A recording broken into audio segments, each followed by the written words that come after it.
Good morning, good afternoon, and good evening. Welcome to today's panel discussion brought to you by SOPA, the Society of Publishers in Asia. I'm your moderator, Adrian Lee. I'm a SOPA board member, and I'm the Senior Vice President of Audience Growth at the South China Morning Post. Over the next hour, we hope to address the very real issue of tackling news fatigue, and we'll hopefully learn a few things that can help us to counteract this phenomenon. Many of us have theories as to the root cause of news fatigue, but whether we believe it's a result of the sheer volume of negative news in the past couple of years, or the gradual erosion of trust in media, or something else, publishers, content, and experience creators can no longer wait around and just hope that the situation will rectify by itself. Active intervention is required. Our current media landscape, however, is a rich tapestry which weaves together legacy formats such as newsletters, digital-first formats such as podcasts and videos, and futuristic news experiences such as the metaverse. While this offers readers a very wide variety of distribution options for news and content consumption, industry practitioners are faced with a highly nuanced, fragmented, and complex environment with no manual for navigation and no precedent for best practices. So today we hear from some industry experts in the hope that within their stories of progress and success lie learnings that will help newsrooms reverse declining traffic, rebuild engagement, and build loyalty and ultimately retain readers, viewers, and listeners. Does the answer to this question lie in the old adage that content is king, or that distribution is queen and she in fact rules? Or is it a blend of both? To guide our discussion, I'm lucky enough to be joined by a very distinguished panel of experts who have kindly volunteered their time and collective brainpower. Andrew Barden is the executive editor at Quicktake by Bloomberg. Quicktake is the first 24/7 global news network built for social and streaming. Andrew previously served as Bloomberg's managing editor for Europe, the Middle East, and Africa, and calls London home. Tom Wright is based in Singapore and is an award-winning author and co-founder of Project Brazen, an innovative content studio delivering thrilling true stories through books, podcasts, documentaries, films, and TV. He is the co-author of the New York Times bestseller Billion Dollar Whale and a Pulitzer Prize finalist and winner of several other journalism awards. Finally, we have Elena Corchero, who is the director of emerging tech at Dow Jones Live, where she's helping the organization chart a path towards the future of live journalism. She is also a multi-awarded designer in the area of meaningful innovation, sustainability, and women in tech. With over 15 years of experience and hands-on futurism, Elena started her career as an MIT Media Lab researcher on smart materials, biometrics, and wearable technology, and she has 3 trademarks in that area. Welcome to Andrew, Tom, and Elena. Let's get started, shall we? And a reminder to all of our viewers that there is a Q&A function available today where I'll be able to pick up any questions coming through. So to my panelists, not all of you interact with the newsroom, clearly, but traffic and or audience volatility must be something that you are thinking about. How do you think about audience growth and ensure its onward sustainability? Andrew, let's start with you. Good morning. Thank you, first of all, for having me. Delighted to be here. I'm sitting in a newsroom, so this is obviously something that we think about every day, all the time. I think it's often difficult to adjust for that volatility. The numbers probably often lie, and so you're not allowing distracted by that. And for us, that means that it starts with a purpose and an editorial vision, and mapping from there. I mean, we're fortunate enough at Bloomberg that we have the size to be able to push in a lot of directions at the same time. And so we have a dedicated team of curators that are heavily involved in our strategy discussions. They're heavily involved in our editorial discussions. They're an integral part at the beginning, at the conceptualization of an idea, all the way through to then the execution. And we have, we do postmortems. We look at what we've published. The challenge, I think, is sticking to that editorial mission. And I say that because a lot of times you'll publish a piece of content that might do exceptionally well, go viral, for lack of a better term, but will lead to almost zero growth in subs. And I think that's probably because our viewers are agnostic as to where they get a lot of breaking news from. I think there's a rocket launch coming up, and I love rocket launches. I'll punch that into my favorite platform. I don't care who's giving it to me. I'll just watch the video and I'll drop out. And so the question of traffic then becomes one of trying to ignore the chase for these numbers that often aren't valuable, and taking a longer view and trying to build an audience and trying to build engagement and trying to get that authenticity. And that takes a little bit of patience, and it takes a lot of work with the curators to try to kind of wade your way through that. Thank you, Andrew. Tom, I think for you, obviously, you are, I think you're in your office as it stands. There's no newsroom backing you. How do you approach audience growth and making sure that is as sustainable as possible? Yeah, I agree with what Andrew said. I mean, so Project Brazen is a company that I set up last year with Bradley Hope, who was a colleague of mine at the Wall Street Journal, and we wrote $1 Billion Whale together. And our business model is to create great content, narrative nonfiction that we will monetize in a number of different ways, but mainly by adapting it for TV and film adaptations that come later. We obviously don't have a big company or distribution mechanism behind us. When we were first sort of starting out and discussing with partners, the people who own the platforms about how we wanted to build this business, we realized that we were going to give away a lot too much of the intellectual property if we did certain kinds of deals. And so what we've done is we've really decided to keep the IP ourselves and to get to the audience through the IP just being really good. And that is really the core of what we're doing. So we launched a podcast last year called Fat Leonard, which actually SOPA awarded us, gave us an award in the recent Asian Awards for that. And we didn't have anybody really marketing it for us. It wasn't pushed out via, Apple or Spotify or anyone like that, because we want to produce our own TV version of that with our partner SK Global. And so we were actually able to get a lot of downloads, more than some competing podcasts that came out, with Gimlet and other much bigger competitors, just by the quality of the content. So if you're, and I think the key to that is understanding what your audience is for any bit of content. So in the case of Fat Leonard, there was a core audience of people in the military, because that story is about a guy who corrupted the US Navy. And so, if you have a core audience, I think that's really important to being able to get stuff out. Same with $1 Billion Whale. I mean, I still think that book became a New York Times bestseller because everyone in Goldman Sachs bought it. And so, other people didn't know about it until later. You need the kindling that will start the fire with any bit of content. And so that's how we approach thinking about that. Of course, distribution is important too. We have an arrangement with a company called PRX, Public Radio Exchange in the US, and they do our ad sales for podcasts. We're doing books as well. Bradley has a book coming out in November. So obviously it's important, your distribution channel, but I think knowing what your content is and your audience, that's really key for us.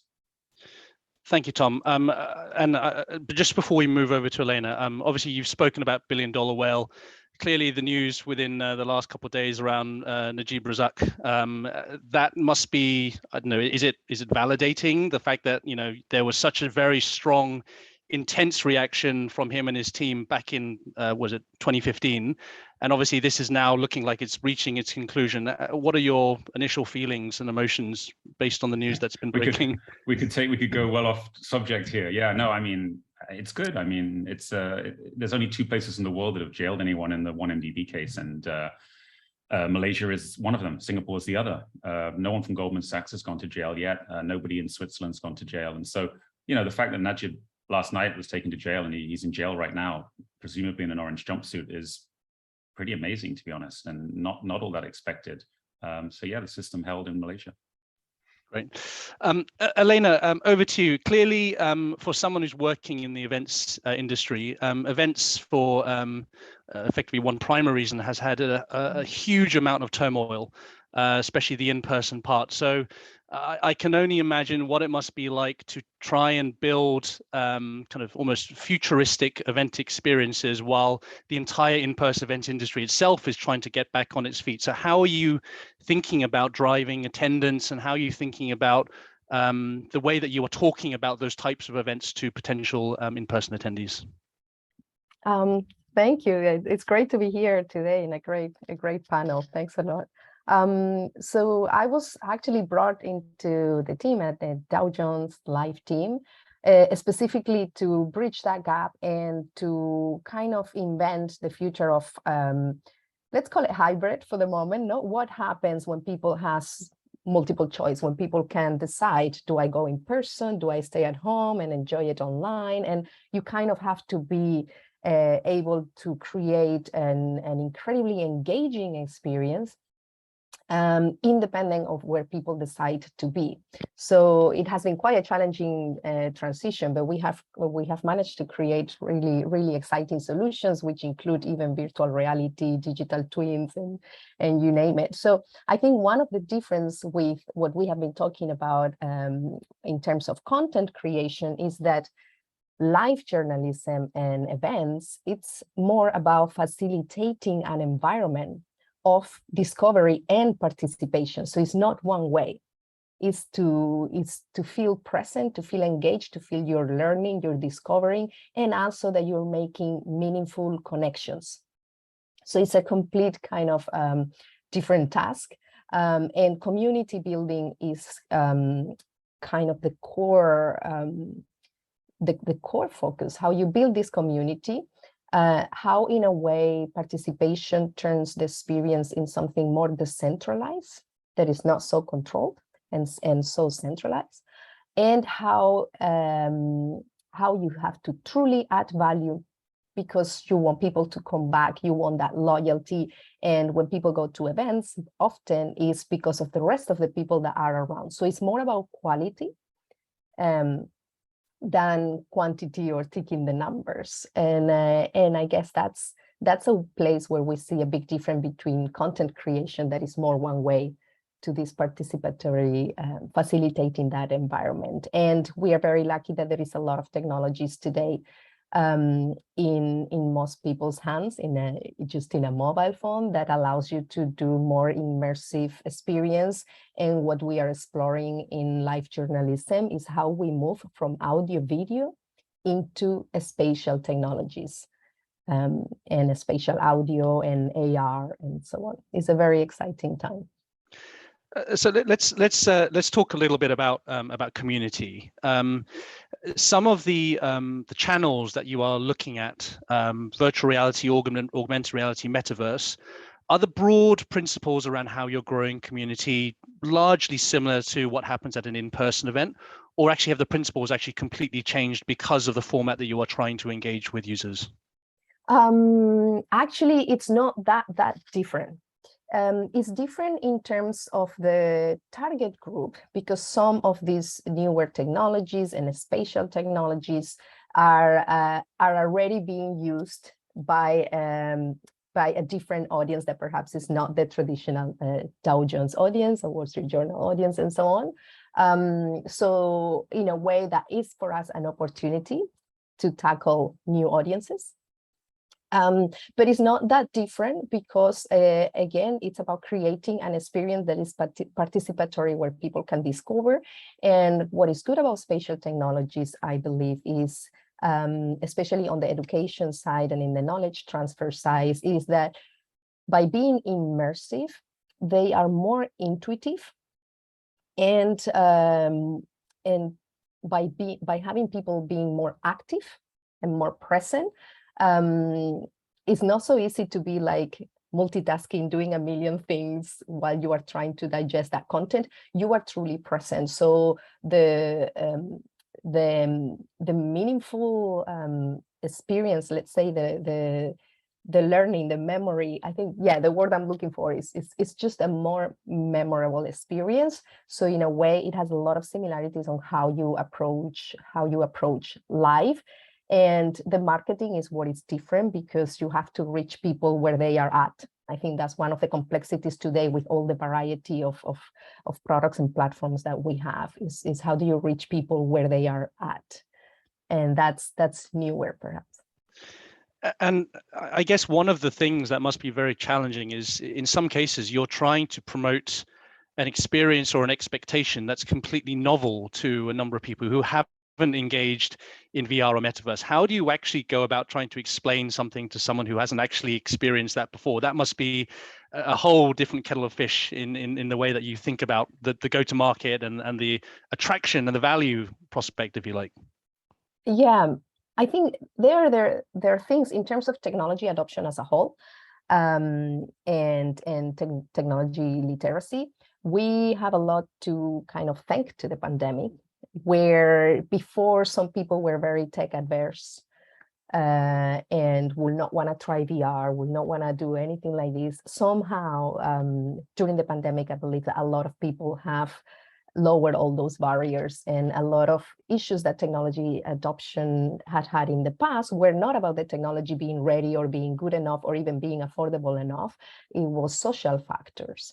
And I feel that that barrier is almost completely gone, and people are very excited to try new things and to learn. So it's actually almost the opposite. What we have realized, though, is, for example, we have a great educational experience called Iconic Memes that educates people on what is an NFT and how many industries are adopting NFTs and the utility of them, and so on.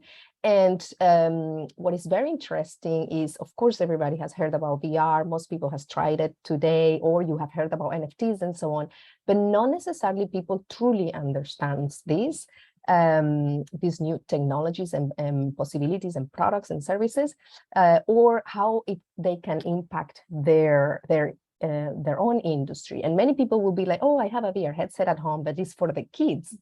And they haven't realized all the potential for their own business. So I kind of feel that people are open, definitely very open to have this experience. And I feel we help them feel enlightened afterwards. So it hasn't been that difficult, perhaps thanks to all the tech learnings through the pandemic.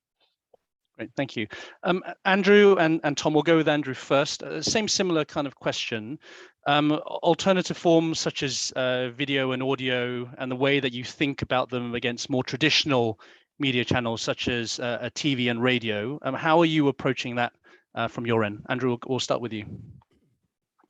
Well, for starters, I think we're probably near to the point where alternative forms of media like video stop being considered alternative forms. I think we're probably nearing this point where we're all morphing into one giant puddle. And your organization, Adrian, has been quite good at this. Actually, you can't just have a good print story anymore.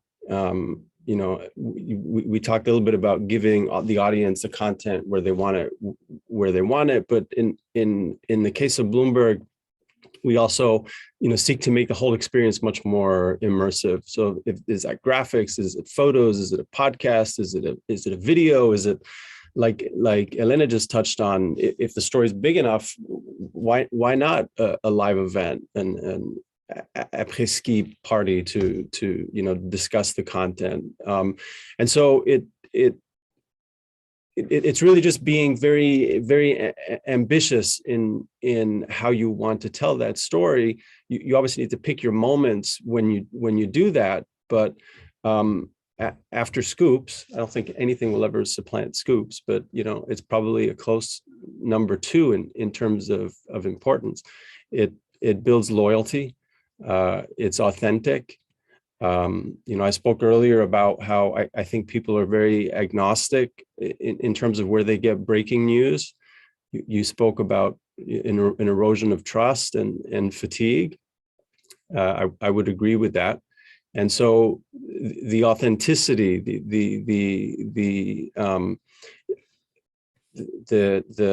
having your audience know that if they come to you, they're going to get more than just the breaking news. They're going to get an immersive experience. They're going to get the nuance. They're going to be able to engage in part of the conversation. That takes time, but that's what will build your audience, and that's what will make it sustainable in the long run, and is much more much more monetizable. So I think that's how we would view it. And actually, in the background as well, also requires a hell of a lot of coordination as well, because, you know, editorial releasing a great story, we've had to work very closely to make sure that our infographics team, that our video team, who are all, you know, they've all got their own missions, their own goals around viewership or readership or anything. You need to find the common thread and get everyone on board, so that when you see that first, you know, spark of something that's about to really kind of shoot off and grow and build readership, that you're able to maximize very quickly through different mediums and different formats. You need a flight control tower, like it's a pain point. You know, I won't lie. I think it's a big, you know, point of frustration at the moment, getting all of these teams, you know, speaking to each other, especially if you're dealing, you know, with a scoop or something that you're trying to firm up and run all the traps on it. But, you know, trying to figure out, is there some centralized point where all these teams can come back and communicate with each other and make sure that you're doing it, is something that we've spent a great deal of time thinking about, that we've built some infrastructure to try and touch on that. And I think it's still very much a work in progress for all media organizations. I mean, it's terribly frustrating. Tom spoke about, you know, how at its core, it's all IP. Like we're all sitting on, you know, piles of really great IP.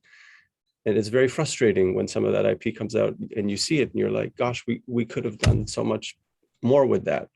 And so that at its core is what this mission is all about. Tom, that feels like a good point for you to come in. Do you have a viewpoint around this? Yeah, I mean, I agree with that. I think our company obviously is brand new, and so we're building from the ground up, right? We don't have any, you know, massive legacy organization that's not talking to each other. We've just got like the 10 or so people that are working for us that are building podcasts, and so, you know, we were able to get a Ukraine podcast off the ground very easily. We've got a anniversary of the fall of Kabul to the Taliban podcast that we were able to, I think, to do. I worked for the Wall Street Journal for 20 years. And I think we were able to do it almost more efficiently, just because we're so streamlined. You know, in terms of this traditional versus, you know, we're in two different positions here. One is we're actually trying to promote our stuff via the media, right? So we have, you know, we have podcasts that we're putting out that we're trying to promote. So I've noticed, you know, I might get a spread in the Wall Street Journal on a podcast, or I might get on the CBS Evening News, and it won't actually lead to much more coverage for my podcast, because, you know, you're hitting old people who are watching the you know, the broadcast news in America, or, you know, people reading the Wall Street Journal at the weekend. For us, it's actually, you know, one of the ways we can promote our content is through feed swaps with podcasts. The podcast world is interesting. Podcast listeners go to other podcasts to get their recommendations for things to listen to. So for us, a feed swap is actually a lot more effective for promoting. And then in terms of our own business at Project Brazen, we're trying to build a community where, because we're a new business, we really believe, and this, I agree with what Andrew was saying, we really need to have a group of people, very small compared to a Bloomberg or a Dow Jones, that really will tune into us over and over again because they believe in what we're doing. And so we're thinking very hard about our brand and what the kind of content that we're creating, you know, meets our brand expectations at every step of the way. And so, you know, that for us, that's like, we do stories that have big stakes that are happening now and have great characters. So we just do that over and over again. And for us, you know, the medium, again, I don't think will matter as much as the great content. That you're going to find your readership if you think about your readers and your audience and deliver to them. That's my view. Tom, obviously, especially in your space, content growth is part art, part science. I think you can always pull out metrics and dashboards to your heart's desire. Data to some degree you can use to tell almost any narrative you want. But for the art piece, can you go in a little bit more about how you're deciding on certain areas and topics, how you're choosing to invest your time across your business when you have so many different formats and, you know, different audiences respond in different ways to those formats? Well, we have an internal process, you know, the people at sort of top of the company, that we look at everything that comes in. We get a lot of pitches now, because it's not just Bradley and I doing our projects anymore. We're getting pitches from lots of great writers, journalists, and other people. Actually, I'm doing a music podcast with some concert promoters, some global concert promoters, which is a bit of a different thing. we just, as I said earlier, we look at these three things. Is it happening now? We think if you do stories that are happening, narrative nonfiction that's actually bubbling along now, then you're more likely to get a readership. That's different for Dow Jones and Bloomberg. Of course, the things you're doing are happening now, but you get a lot of podcast nonfiction that's sort of set true crime set in the 70s, that kind of stuff. And I think you really have to get promoted for people to want to listen to that. Whereas if you do something that's actually set now, or for Fat Leonard, we smuggled a microphone to this guy in detention in San Diego, and he's still not been sentenced. And so when you do something that's like that, I think you get more free publicity.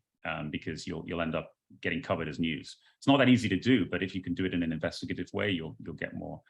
And then big stakes. I think that you get these great stories that are out there, but the stakes are too low. And again, I don't think this is an issue for Dow Jones or Bloomberg. You're going to cover things with big stakes just because that's what you do. But you get a lot of content these days in the narrative nonfiction space where, okay, a murder happened in the 70s. Well, who really cares, right?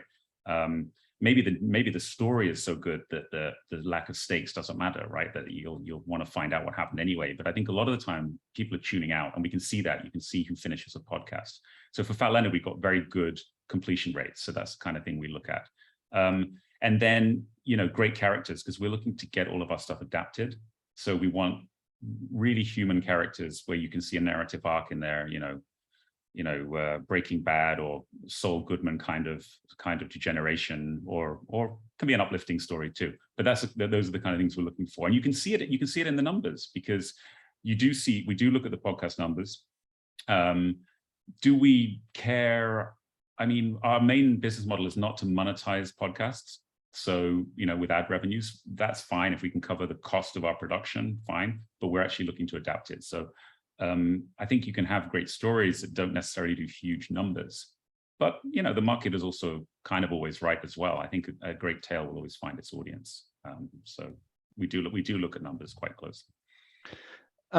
Elena, as much as I think there's there's a degree of whether it's editorial prerogative or for a layman like myself, what I'd call gut feel, being able to successfully evaluate the investments, the decisions that you make is an important part of monetizing your product and making sure that you can continue to innovate and to test and to experiment in the space that you are working in. Clearly, with the fragmentation of digital platforms and the abundance of choice now, as I said, there is no guidebook for success. So for new channels, how are you making sure that you're able to evaluate in a succinct and direct way as to the success of your investment, whether that's monetary, whether it's manpower, whether it's thought process? How do you approach that for a lot of those new channels that you're working in? So it's a great question, and a very broad question as well. Many areas to tackle there. So one of the first things we did is to sit down and truly understand the possibilities on emerging tech. So I focus on the most emerging technologies that are less explored. So we analyzed it well, and having so much choice, we came up with kind of a manifesto. We call it wise innovation, where we are focusing for our events and hybrid experiences, metaverse, and so on. We are focusing on WISE, that is wellness, immersiveness, sustainability, and ethics. So having this wise innovation mandate has helped us narrow down our focus. We want to provide wellness, immersiveness, sustainability, and ethics into all of this experience. And this is what we are exploring, how we're using these new technologies to tackle all of these 4 areas, and how we can sometimes even criticize what's happening, for example, in terms of ethics in the metaverse, so that when we create experiences there, we are making sure we are providing the right environments that perhaps we don't see other brands doing it, because many brands are just jumping into the metaverse almost too quickly. So we first had to analyze that, and then we realized, for example, specifically talking about the metaverse, that we wanted to be multi-platform. So we didn't want to create experiences that were part of the ethical part. We wanted experiences that were highly inclusive. So we have created everything as WebXR. That means that it's not exclusive for VR headset owners. You can meet in the same space, having a VR headset, having a mobile phone, having your desktop, you can all meet together. Inclusivity was very important for us. So we realized, okay, first we have to make sure anything we do have to be multi-platform. Then we realized, okay, we can create our own metaverse, or we can go into Decentraland or any of these other already populated metaverses. Then we can create solo experiences, or we can create multiplayer experiences. So when we have laid out all the possibilities, we realize that we are in a position where we can learn hands-on through creating, and that we can work with partners to create these experiences, because I feel like we're all learning together. So one thing is to create content to tell people about how the metaverse is going to change your industry. Another thing is to say, we're going to explore this together. We're going to build it and we're going to show you, please join us. So it has actually been great to get partners involved. And we are currently, right now, as we speak, learning by doing. That's what we are doing. And actually the next stage from metaverse experience, both loans that we have, such as Iconic Memes and The Field, to already existing experiences such as Decentraland, we are also now moving into AR. We really strongly believe in how we're going to be moving, and users and businesses are going to be moving from having the mobile phone as your center device to having the mobile phone with other peripheral gadgets, such as obviously your smartwatch, but also the smart glasses. So from 2023 to 2025, we're going to start seeing more glasses and augmented reality. So that's the next area that actually now in October, we're going to start showcasing. Very interesting. I think my follow-up question would be, with that very thorough planning process, presumably you have checks in place to make sure that you're constantly coming back to the main raison d'être, to the reason why you're doing this in the first place. You know, making sure that you're prioritizing substance over style. You're not just choosing the latest channel because everyone else is diving in. You're actually doing it because you actually see incremental and meaningful reason to actually go down these kind of routes. Like, how do you make sure that the journalism product actually remains front and center? It's not just you're just doing it because everyone else is doing it. Yeah, so initially, I mean, this is the WISE Innovation Manifesto is really helping with this. But then also is because initially what we want is to create this community. So when we think of what does success look like in this case, we know that whatever content we share in immersive ways will depend on who is there, because it's a participatory environment. It's not just one way. Creating the community in let's say at the quality we aspire was coming first, and we are talking about a Web3 community. So right now, one of my core targets is to create a community of Web3 leaders and to create the environments where they can share their challenges. And we are measuring tangibles and a lot of intangibles as well. So we are capturing many awards with these experiences, partners, sponsorships.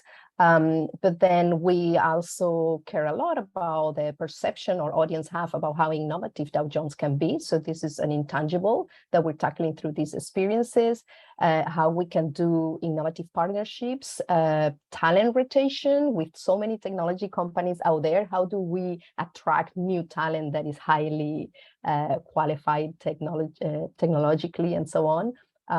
So I think in terms of our return of investment, it's about analyzing those intangibles as well.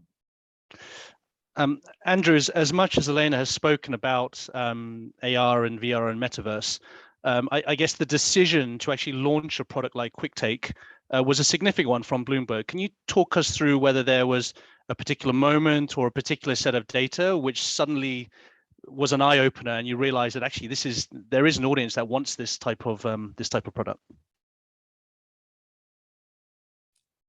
There were many moments, and I would love to say that it was clear from the outset and we knew the destination, and it hasn't been at all like that. It's been a lot of beta testing and trial and error, and we took a measured approach. So Quicktake, when we launched 4 years ago, was exclusive to Twitter at the time in a partnership.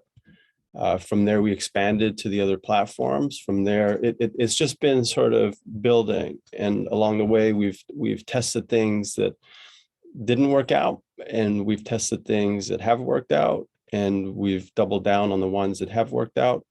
And it's been a journey, but it's been a very quick journey. I mean, the growth has been very rapid. Our audience growth has been, we're very happy with.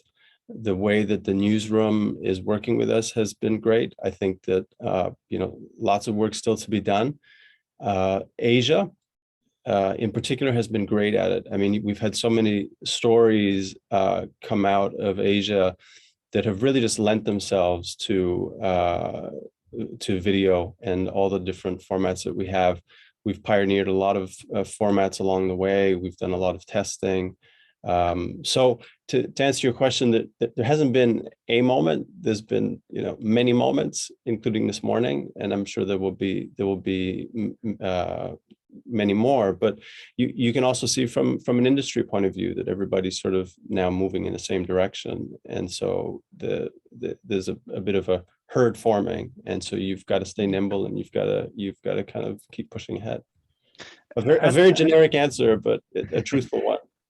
Are there fundamental differences in the way that you would approach more traditional TV broadcasting with something like Quicktake? Obviously, the format's different. The potential audience is incremental, I'd say, on something like Quicktake. Like, how do you measure up how you actually bring the news out across the two different products? Yeah, that's a great question, and one that to be honest, we've been thinking about a lot more recently. So we have Bloomberg, we have BTV, we have Bloomberg Television, and they do an exceptional job at what they do. And so thinking about, how are we not doubling up? What's our value proposition, and how are we distinguishing ourselves from them? Is something that we spend a lot of time thinking about.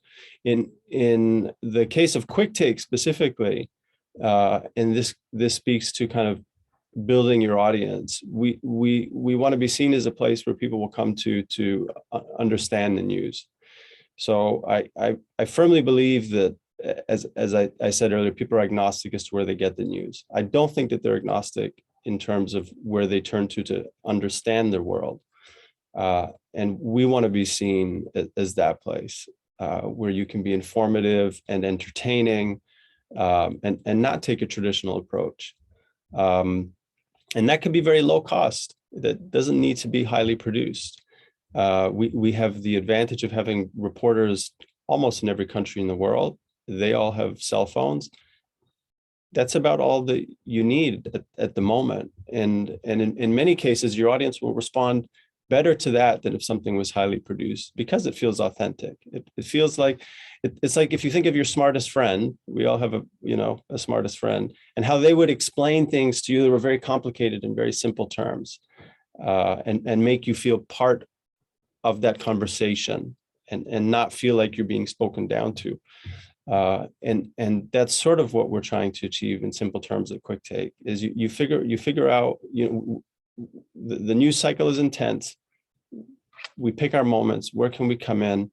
Where can we help you understand? Where can we give you kind of a nuanced, fun, even quirky take?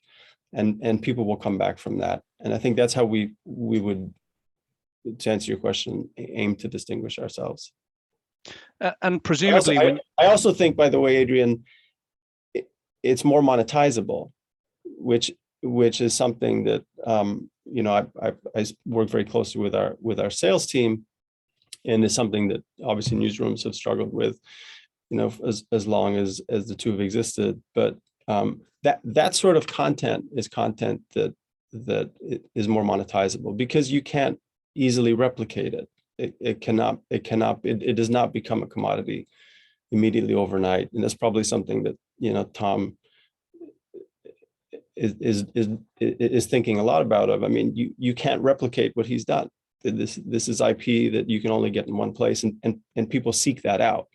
And so we would like Quicktake to be that place for understanding the world around you.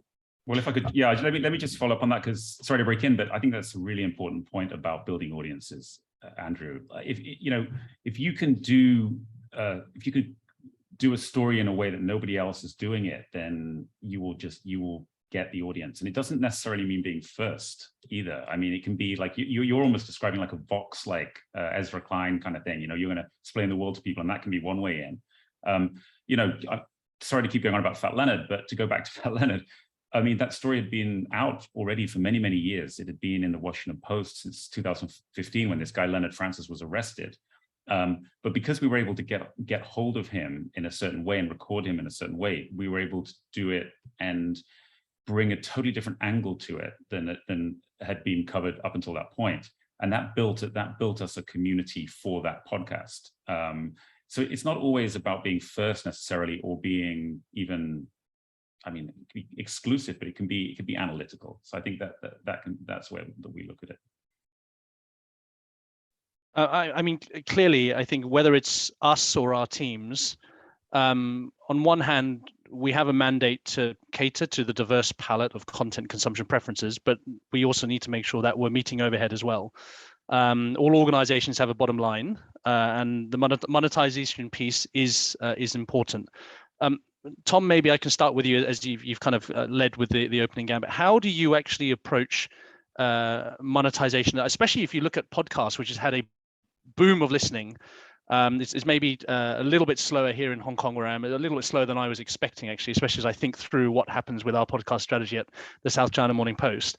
But is it a double-edged sword with regards to the fact that there is more podcasts in market, which means that there's I guess greater saturation? Are you finding it harder to actually monetize your podcast specific content? Well, as I was saying earlier, we don't really try to monetize the podcast. I mean, it's fine if we do, but that's not actually our business model. But yes, you're right. This is a content golden age stroke bubble, right? Depending on how you want to describe it, right? And so there's a lot of competition out there for podcasts, especially true crime podcasts. The audience, you're right, in Asia is not all that developed.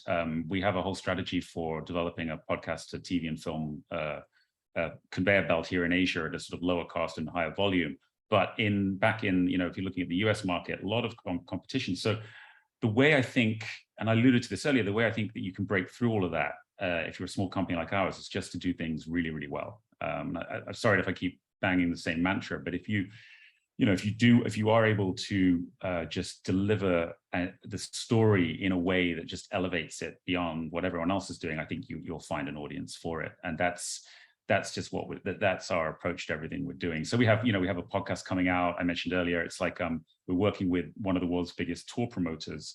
So it's a rock and pop concerts telling stories from the world of rock and pop. It's going to be an amazing show called Night of Show.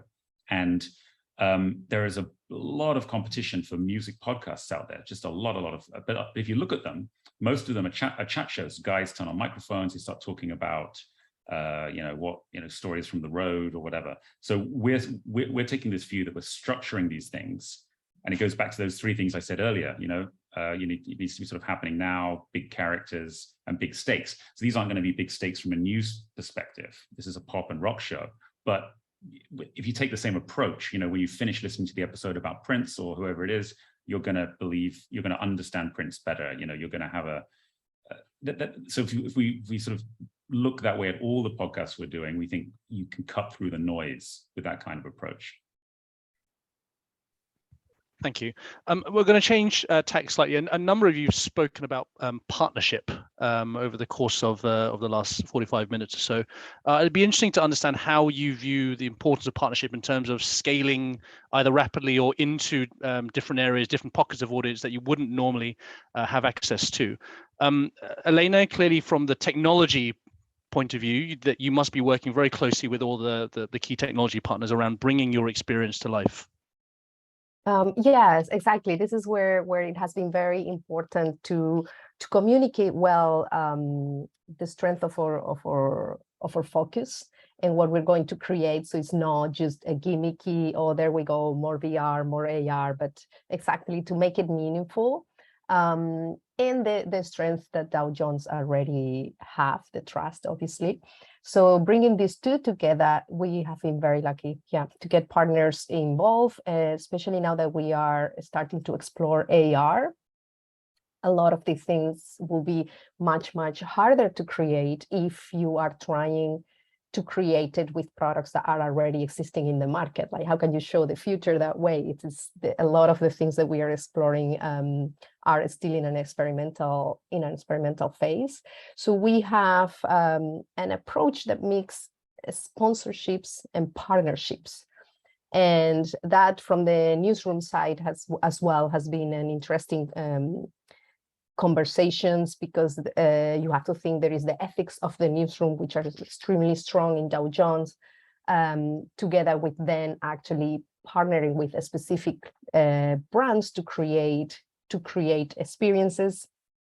What that has meant is that we have to come up with ways of kind of productizing these new services, which are still in an experimental phase. But what I like from the way we integrate the sponsors and partnerships from these in these immersive experiences is that this kind of advertising and sponsorships are not interruptive.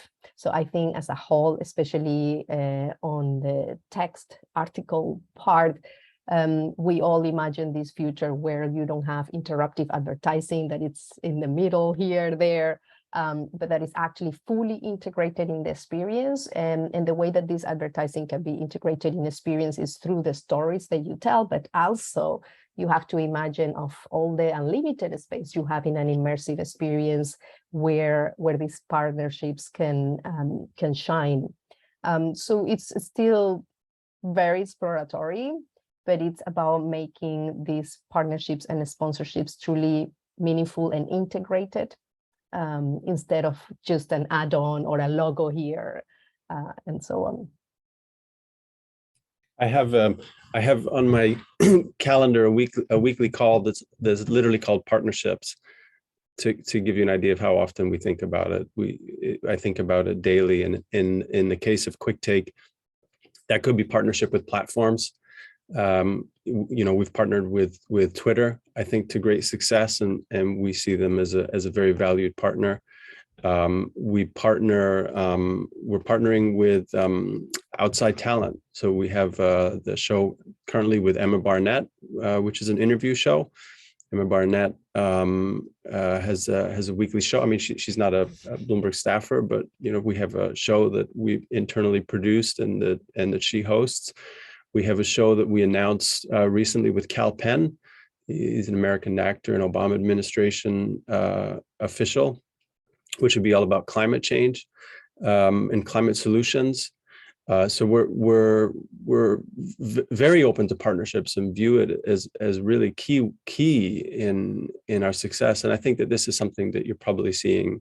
It's not necessarily limited to Bloomberg, as Elena just said. I think all news organizations are thinking about how to better leverage these partnerships. Oh, and of course, partnering with studios and seeing what the Shrink Next Door is a great example, which started out as a Wondery podcast and then became a series. So working more closely with production houses and studios. So all sorts of partnerships, in short.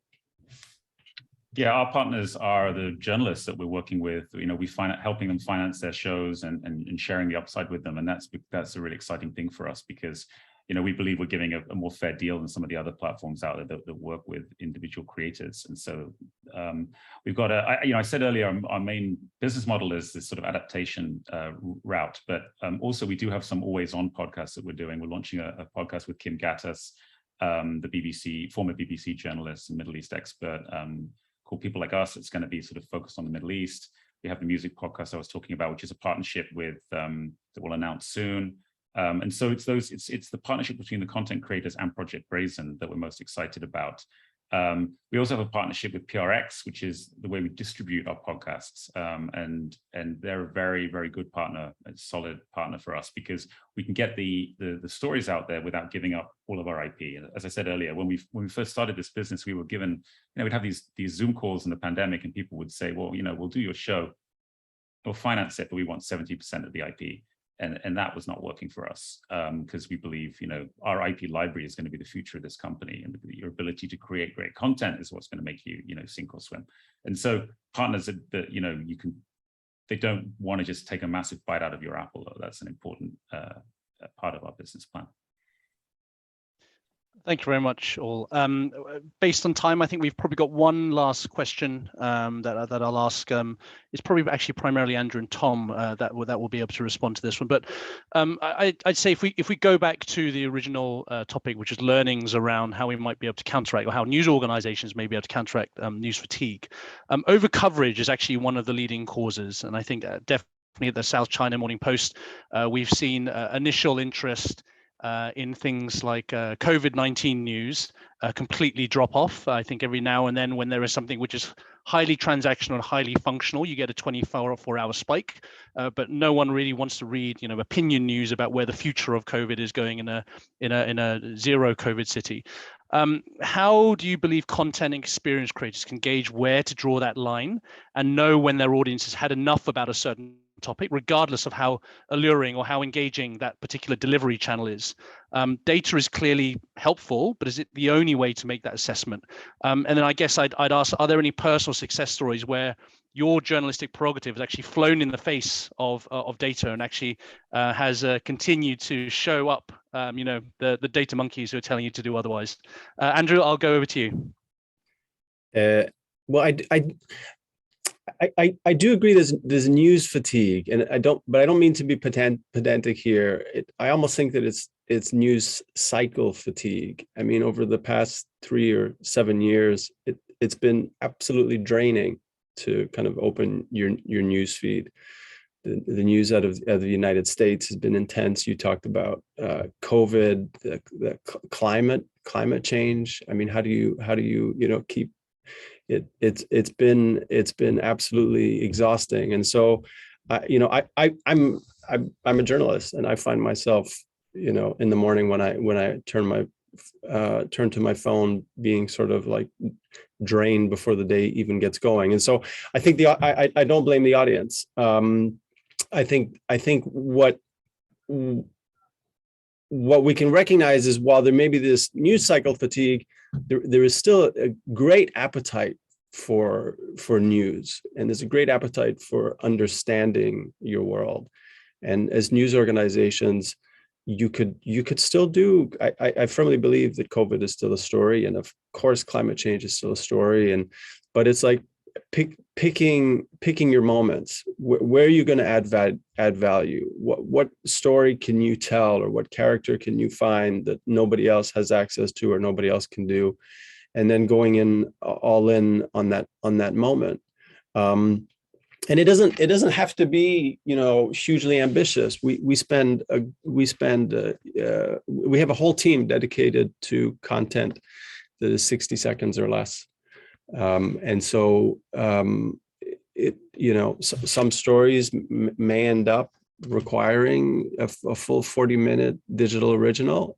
Others might be 30 seconds, but it's just finding what's the story, what's the moment. And so we spend a lot of time kind of parsing through the news and figuring out what those are. We have editorial leads that are mapped to the Bloomberg newsroom, and trying to figure out what the newsroom is working on. So it's very much sort of like an always on exercise. the data we're always looking at. I was trying to think on the spot here. I couldn't come up with, where somebody's told me the data says don't do this and we've done it anyway. It may come to me, but we work so closely with our analytics team. They're part of who we are. And they're very good at reminding us to look at the long view and engagement. And Tom talked about, completion rates is something that we look at very closely. I think that's a very rewarding one. I saw in the chat, somebody was asking, what metrics, are most important for growth. It depends, I suppose it depends what your objective and who you are. But if you look at all of them as a whole and pull them together over time, it'll hopefully paint some meaningful picture. I'm a bit skeptical that any single metric at any moment has much value to it, but if you aggregate everything into one, that's perhaps more meaningful. Thank you, Tom. Your viewpoint? Again, I think if you tackle stories with hugely high stakes, you will cut through that news fatigue. People will always want to read you. I think Bloomberg and the Wall Street Journal are, not just because you're on the call, but you're two organizations that do this really well. During the Trump news fatigue, I had much less reading Bloomberg and the Wall Street Journal than I did reading some of your competitors, because you got the impression they were doing, Trump's sitting there channel surfing, he's an idiot, and here's a story about that, with no real reporting, right? Whereas, when the Journal, Bloomberg hits, they hit with, well, here's a story about Jared Kushner and his finances or whatever it was. And I think if the stakes are high and people feel like they're getting delivered exclusive information, again, you're gonna find your audience, and you're not gonna have news fatigue. People are not dumb, right? People are smart, and people know when they read stuff whether they're getting fed a bunch of baloney or whether this is like proper analytical, deeply reported work that's gonna like elevate their reading experience, right? So that to me is that. I left the Journal in 2019, and I don't think metrics were starting to come in, and we did talk about it in the newsroom, but sometimes you can't tell, right? Like I think Andrew was saying this, when we first reported on Najib Razak getting $681 million into his personal bank accounts that sent him to jail yesterday, that ended up on C1 of the Wall Street Journal, because it just wasn't obvious what it was at the time, right? And it came out very late at night and all this kind of stuff. And the audience grew and grew and grew, and that became a front page story every time after that. And so sometimes it just takes time for stories to build and for people in big organizations to get behind them. And there's a lot of competing different stories in any one time, right? And that's back in the time of print, maybe a little less now with digital, but yeah. Great. Well, unfortunately, I think that's just about all the time we have for today. Thank you very much to my fabulous panel for sharing the time. Elena Corchero from Dow Jones Live, Tom Wright from Project Brazen, and Andrew Barden from Quicktake. I hope all of our viewers around the world have enjoyed the riveting discussion today, and I'm glad to say that there will be a recording of today's session made available in the coming days. My name is Adrian Lee from the South China Morning Post, and this has been an event hosted by the Society of Publishers in Asia. We do look forward to seeing you all at our next Media Insiders event. Thank you very much. Thank you. Thanks everyone.